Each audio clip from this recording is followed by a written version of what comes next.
Yeah, I've started recording now.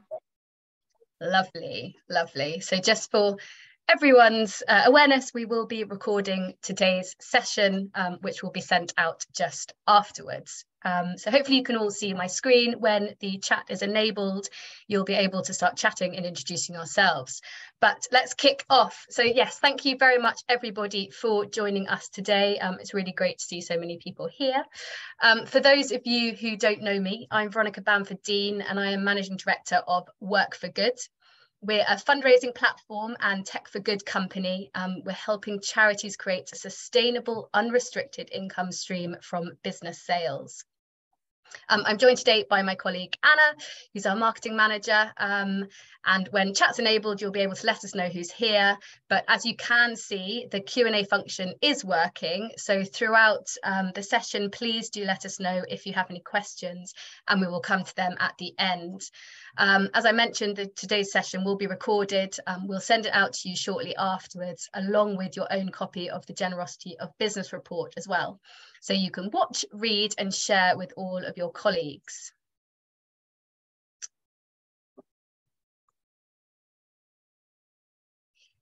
So we are truly delighted to launch our new report today on the generosity of business in the UK. And my intention is to bring you some hope for the coming months. Now, you don't need to tell me that, well, don't need me to tell you, in fact, that this year has had and continues to have its challenges. But hopefully you'll be relieved to hear that today this isn't a doom and gloom webinar. This report shares insights from our recent survey of small businesses that will help you understand what drives business giving, how businesses are looking to increase their support this Christmas and into 2023, and also why it's important for your charity to make your fundraising strategy even more resilient next year by diversifying income and welcoming small and medium-sized businesses into your fundraising streams. So why did we do this research? The UK has over 5.5 million small and medium-sized enterprises, contributing to over half of UK turnover, which equates to £2.3 trillion per year. Yet there has not been significant research on UK small businesses and their charitable giving. So after seeing countless reports painting a slightly, unfortunately, demoralising picture for the immediate future of individual giving, we felt it'd be helpful if we too investigated whether small business donors would be cutting back their donations. Business collaborations provide huge opportunities for you and your charities to raise money, support and awareness, whether these collaborations are with sole traders, small and medium-sized businesses, or even with large corporations. But this key supporter group is able to use their platforms, networks and capabilities for good. We believe that the results contained in this report will be a welcome relief to you as fundraisers, your fundraising teams and also your charities, and demonstrate how sales fundraising can help diversify income and why small businesses are the key audience to enable this. I would also like to thank Pro Bono Economics, particularly Jack Larkham and Janziv Jamil, for their expert analysis of our Generosity of Business survey. So let's start by looking at the current donor landscape and how the pandemic and cost of living crisis has impacted individual donors and traditional forms of workplace fundraising. During the pandemic, 6 in 10 charities experienced a loss of income, and now inflation is devaluing donations, grants, contracts, and reserves. Changing models of working post-pandemic also means that businesses are having to rethink traditional approaches to workplace fundraising, and I know you two are as well. Public giving now makes up over half of charities' income, but the cost of living crisis is affecting many people's ability to donate. The total donations to UK charities in the first 6 months of 2022 were worth £5.7 billion. However, due to inflation, this means that by the end of this year, those donations will actually be worth less at just £5.2 billion. So with public giving waning and cuts to public service on the horizon, our research shows that when traditional sources of income are under pressure, closer working with businesses can offer charities a clear opportunity to diversify income and create unrestricted, sustainable support. So let's take a look at some of these stats and insights. So 9 in 10 businesses told us that supporting good causes is important for their business.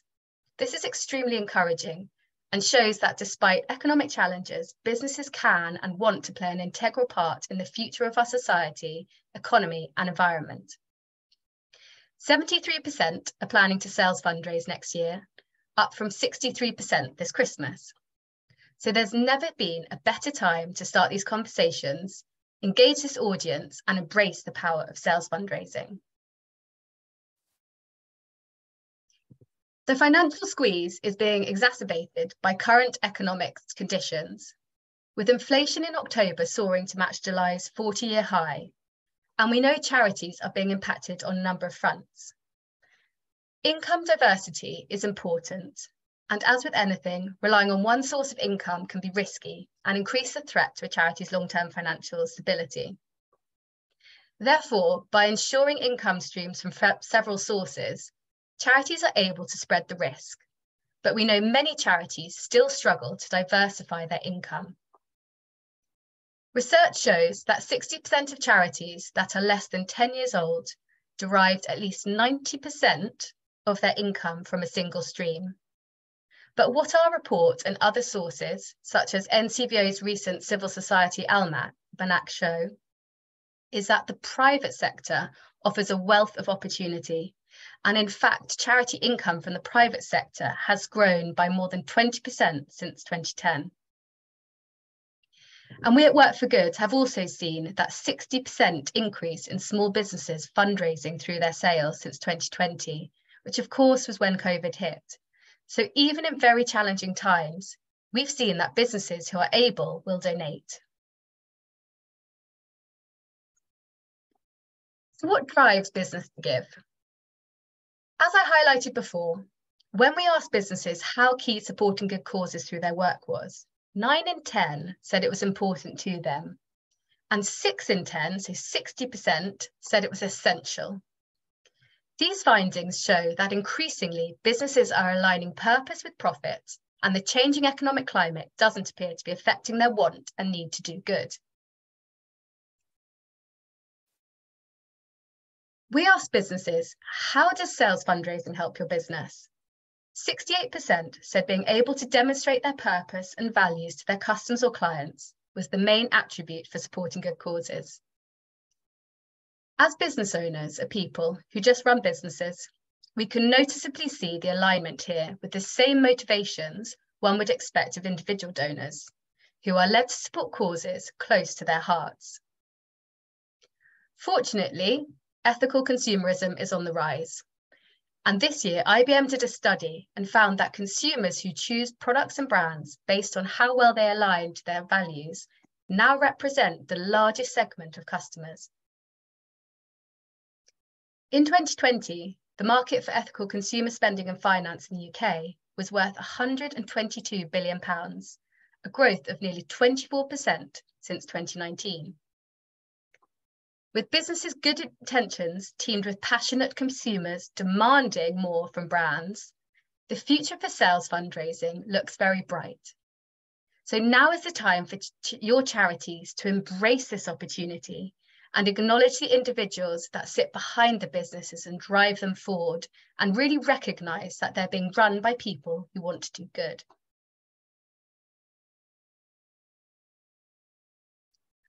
To take a deeper dive into business motivations, we asked what motivates business owners to specifically fundraise through their sales. Now, 63% of businesses said that supporting a cause that aligns with their business values was their motivation. As I've just mentioned, this gives another clear example on the importance of values alignment. This is one way a business can demonstrate their shared purpose and exemplify through giving how they're willing to support their favourite causes. A further 40% of businesses said that motivation was supporting local charities that are part of their community. Again, building on the foundation that businesses, just like other supporters, want to feel that they can make a significant impact.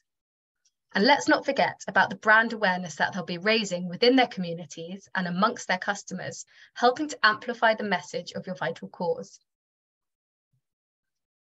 And finally, 34% of businesses said that someone on their team having a personal connection with the charity was their motivation for fundraising through their sales, which ties back to the earlier point around businesses being similarly motivated as individuals, with emotional and personal connections playing their part in influencing their fundraising decisions.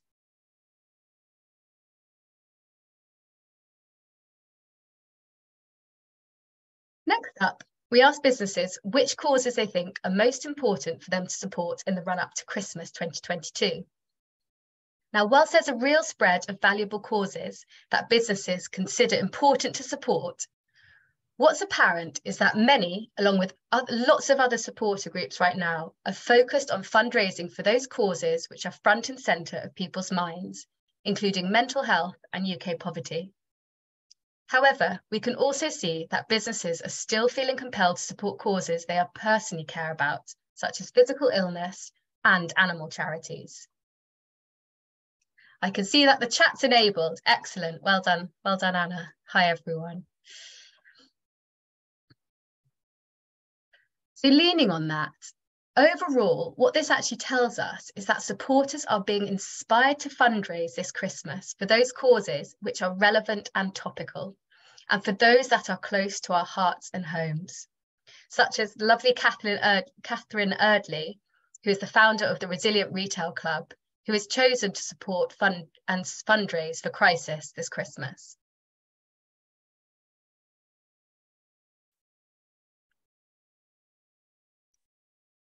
Although many cost of living reports have shown that individual donor support will be decreasing next year, our report, as I've mentioned, has found that 73% of businesses will be fundraising through their sales in 2023.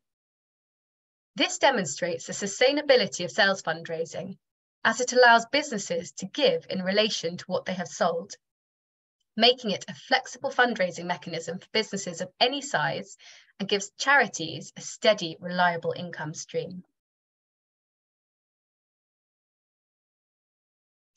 We also found that 63% of businesses said yes to planning to fundraise for charity through their sales this Christmas. Now, as we know, Christmas is a time where sales peak.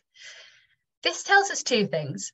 The first, the majority of these businesses have already set this fantastic intention of fundraising in this way up. So they now need your charity to enable them to do so. And two, it tells us that they're planning it now. So there's never been a better time to start these conversations, engage this audience, and embrace the power of sales fundraising. A further 28% responded to say that they were still undecided. Now, this brings a lot of positivity and hope. It demonstrates that there's an opportunity here for your fundraising teams to encourage and inspire businesses who may well be unsure about how and what to give this Christmas, but might need a little bit of encouragement. It might be perhaps that the business would like to support your charity, but they haven't considered exactly what they would do. Or they might need a really compelling reason to do so, or just a targeted ask, something to help convert them to a yes. So now is the time to make the ask, so don't leave it any later.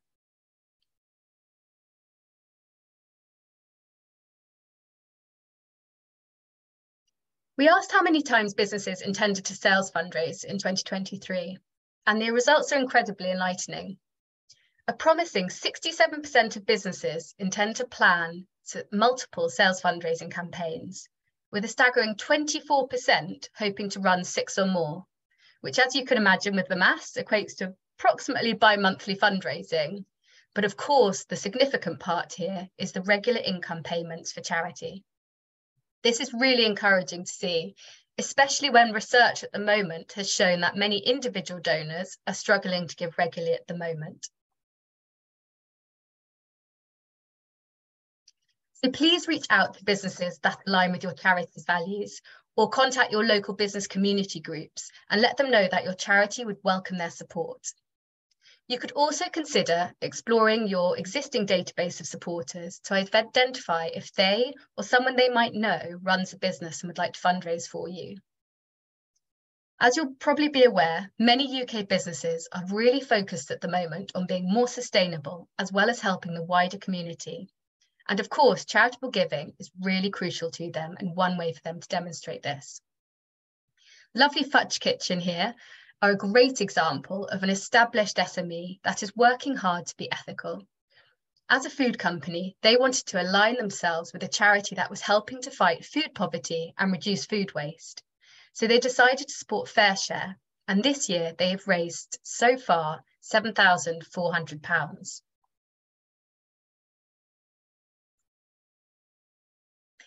And finally, with numerous awareness days, holidays, celebrations, and a named day for, I'm pretty sure, every occasion, we wanted to find out which ones are important for businesses. So we asked them whether they would, first of all, be using an awareness day to promote their fundraising next year, and were very nicely surprised that overall 86% of businesses would consider using a specific day. And as you can see from this next graph, early 2023 offers a bumper period of opportunities. Many of the survey's respondents highlighted awareness days such as World Cancer Day, International Women's Day, and Earth Day. So it really does look like spring is going to be a key time for sales fundraising and presents a real opportunity for your charity to engage, motivate, and focus on your business supporters. So with businesses leaning on the above dates to help amplify their sales fundraising, it's clear that they are keen to get their campaigns heard and raise valuable income for their chosen causes. Using the power and reach of these campaigns also means that the business will be able to boost your charity's brand awareness. To help fundraising teams connect with businesses and also take advantage of these opportunities, we have loads of tips and ideas on our charity toolkit and blog over on our website. And please check out the Gift for Good Christmas resources as well. I think Anna's going to pop a little link into the chat group now. Now, I know I've given you a lot to think about, so I'm just going to give a bit of a roundup of our findings to recap everything I've just mentioned before we take some questions. So please pop them into the Q&A. So what have we learned? We've learned that businesses are a growing and valuable source of support and offer the chance to diversify unrestricted funding. We've learned, and we very much know, that businesses want to support good causes and their consumers increasingly expect them to do so. The business outlook for 2023 is also incredibly optimistic when it comes to fundraising for charities. And sales fundraising is often a continuous process rather than a one-off. Remember those bi-monthly donations that we've got coming up, the report from the businesses, and has the potential to offer your charity regular income. And as I've just mentioned, spring 2023 has a bumper period of opportunities with a number of awareness days and important sales periods. And we have an awareness day calendar as well, which we'll make sure we share with you. So what does this mean? Please be brave, get connected with your supporters and help your charity diversify income and expand your supporter base in a very flexible, inclusive and efficient way. Thank you so much for joining us today. And as I mentioned earlier, you will also get a copy of the report, which we will send out shortly. If you're not already a member, it's free to join Work for Good, or if you'd like to find out a little bit more, please book a call with us to find out. And we'll pop a link in the chat now. I'd like to say a huge thank you to my team, specifically Jules Smee and Anna Estop Hall, who's on the call at the moment, who've made this research and report possible. Please do share your thoughts with us when you've had a good read and let us know how you'll be using this insight to help you. Now, if anyone's got any questions, I would love to answer them. Ivy, yeah, we've got a few questions. First questions, a couple of people asking how many businesses we surveyed. How many businesses? We surveyed 115 businesses. Great. And some Jenny Vernon saying, we're new here. What's the best way to start developing relationships with local businesses? So finding out, number one, finding out exactly what the business does, and then finding out what they're interested in. So is there any alignment with your cause, Jenny? And then having that conversation with them to see if they would be interested in supporting and where their values and their purpose aligns. As I mentioned earlier, we've got some very hopefully helpful templates and a starter for 10 conversations in our toolkit, which you can access from the link as well. But I think what's really important is trying to get on the same page as business owners.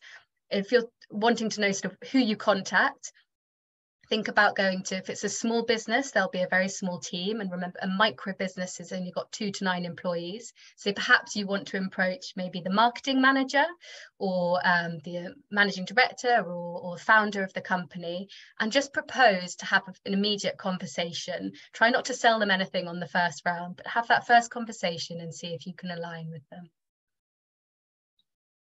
Thanks, Vi.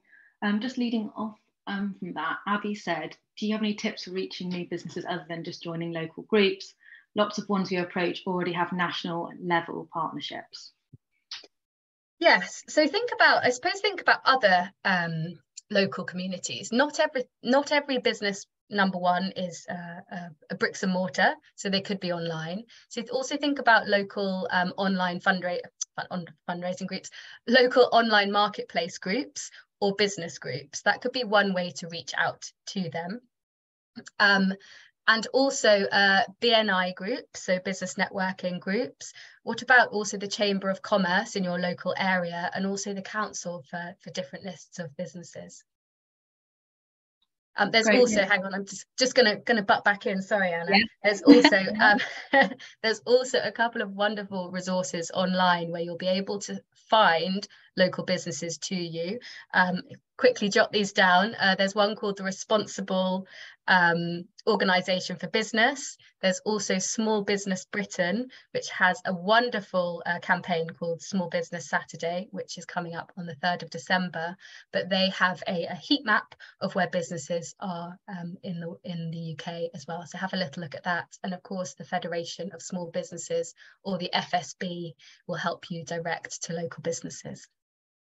Thanks, Vi.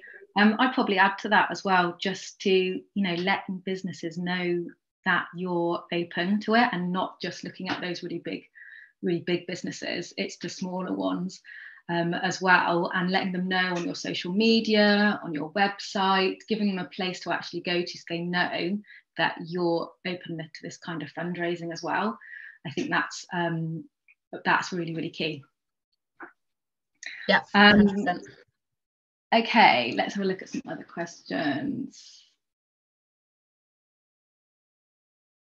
How does the platform help the charity to reach new audiences? Do you send out newsletters when a new charity joins? We do send out newsletters, but not when a new charity joins. However, what we do is we have a page on our website, which is called Choose a Charity, which you can find very easily. And as soon as you join, your charity goes to the very top of the list there. So any businesses that are coming, as we say, organically to the website, perhaps they have found Work for Good through SEO, through social media, through the business networks that we're a part of, they will see you as number one. We have we'd like to say an unbiased algorithm that anyone who updates their profile also goes to the top of the list there. We also spotlight charities as well. So every Charity Tuesday, you'll find us on Twitter and Facebook spotlighting 3 different charities. But we also have the filter function on the website. So when businesses come to the website, they can have a look and find your charity through location, size, and also which sector you're in. Thanks, Vi. Claire Brad is asking, do you or any charities on the call have any advice on managing these small business relationships when there is limited staff capacity at the charity? Yeah, so charities do it in different ways, depending on exactly how big and how small the team is. One of the things that we do find, though, is that capacity shouldn't really be a reason why you don't allow businesses to support you.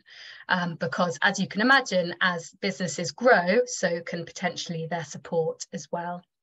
So working with some of the smaller teams, and they could also come from the bigger charities that just have 1 or 2 people managing these.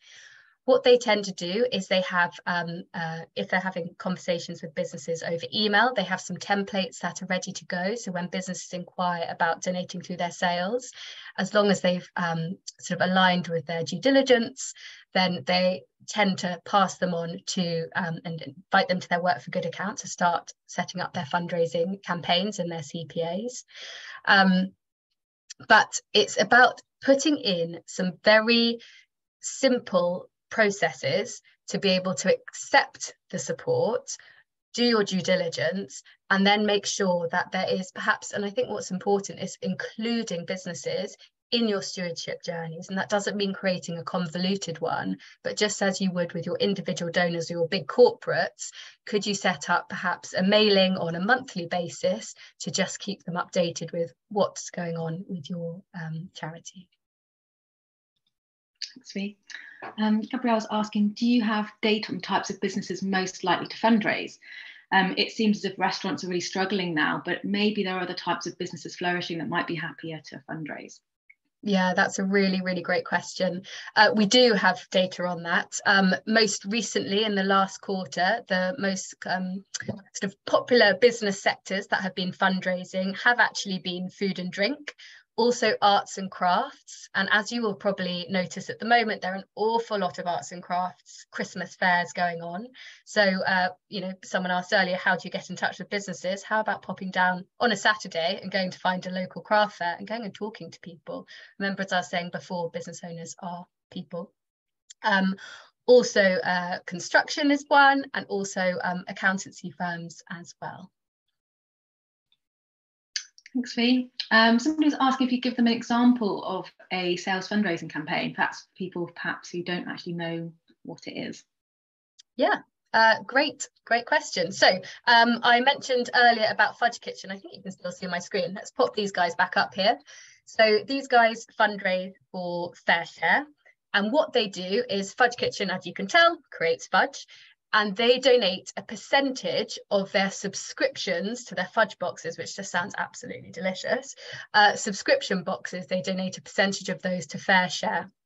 So that's something they do regularly. However, they also sometimes do one-off campaigns and thinking about some other people. So Catherine Erdley, that I just showed you that example of as well. So she is a service-based business, and she donates a percentage of her membership fees. So product sales fundraising can be based on products or services. It could be a percentage or it could be £1. We've got quite a lot of arts and crafts, as I mentioned earlier, lots of arts and crafts businesses at the moment that are donating sort of 50p from a bauble or 10% from their Christmas cards. So it's a really kind of easy, tangible number that works with them and their business model that they're able to donate. Thanks, Lee. I'm aware that we've only got about a minute left. Somebody else asking how many businesses we have signed up to the platform. We have almost 4,000, almost 4,000. I'm hoping by the end of the year, it'll be 4,000 businesses.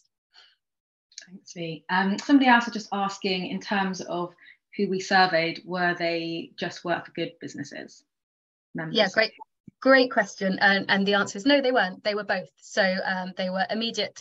We sent the survey out to our Work for Good network, but also externally as well. So it's a real mixture. And of course, the results have been anonymous. So we aren't able to give you a breakdown of proportion, I'm afraid. But in terms of kind of the positive driving, understandably, businesses who use Work for Good probably have purpose and their values really embedded into their business. But it was really great to understand that we've had responses from external businesses as well. Thank you. I know we're at 11:30, but quickly, Emma Thompson just said, can you say the names of those business directories again, please? Yes, of course, of course. So we've got, do you know what? Why don't we send it out in the email afterwards? But yes, just to recap for your paper and pen. So FSB, so the Federation of Small Businesses, is number one. Then you've got Small Business Britain, and from that, the Small Business Saturday campaign. And if you pop onto the Small Business Saturday website, you'll be able to find a map on there. And then the other one was the Responsible Organisation of Businesses, or it shortens ORB, O-R-B. But we can send you links to those also in the email. And as I mentioned earlier, we do have a blog. There's quite a lot of information on there. Do have a little scout through, and also on the toolkit for charities on our website. There's a learning and development resource which has insights, podcasts, links, and gosh, I'm not sure what else, Anna, but many other things. So please have a little deep dive into there. Yeah. And equally, if you have any questions or you'd like to know which business networks to go to, just pop us an email and we'll be able to help. Great, thank you, Vi. Just to reiterate again that we will be sending you the recording out, and also a copy of the report. You'll receive that later today. Wonderful. Thank you so much, Anna, and thank you everyone for joining us today. And please let us know how you find the report.